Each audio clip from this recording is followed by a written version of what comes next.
Hey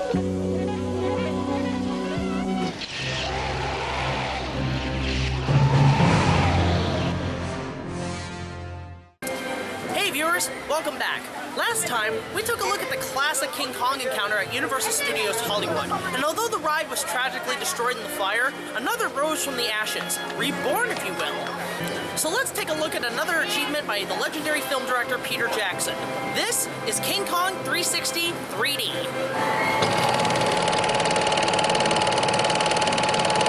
After a video introduced by Peter Jackson, the studio tour guests wear 3D glasses as the tram enters a dark soundstage.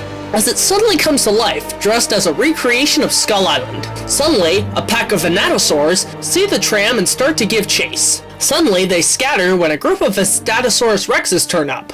The Vistatosaurus rexes begin to wreck the tram, bumping and turning it in order to eat the frightened guests. But then... Here I come to save the day! The legendary King Kong appears from the jungle and begins to fight the pack. The fight continues from one side of the tram to the other. A V-Rex gets a hold of the last tram car and pulls it from the train, throwing it down into a pit. Kong then jumps to the rescue and defeats the final V-Rex, leaving us to continue our tour. So, how does this hold up to the original 1986 attraction? Well, it's okay. When I went on the tour, I honestly thought it was pretty damn good, and again, quite an achievement. Not only with the effects like the CGI, the higher frame rate, and the practical effects like V-Rex's spitting on us, but mostly in the achievement with movie screens. Giving us a 360 surround movie screen was something that had never been seen before. And it's quite impressive to see. We can also assume that this is some sort of prequel, since we're back on Skull Island and Kong has fought in these creatures before. But while it's interesting at first, you then realize, like most attractions nowadays, it's just the movie screen with some 3D practical elements that make you feel like you're there, but honestly, it's not real.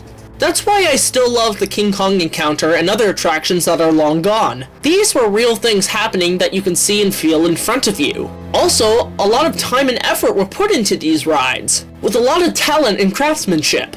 Don't get me wrong, CGI has a lot of that too, where they're sculpting a creature to be scanned into the computer and so on, and the craftsmanship is there, but it's not really real when it's on a flat screen. Hey, you can put some of the best 3D in a movie and I'll enjoy it, but even then, it's not really there. And because of this, King Kong 360 3D kinda suffers. It's a good ride, don't get me wrong, but it's not as real as the original. So overall, I give it a 7 out of 10. It's okay, with a bit of fun. Well, that's it for this episode. Tune in next time for our finale when we take a look at the attraction that made Universal Studios Florida what it is today. So we'll see you guys next time.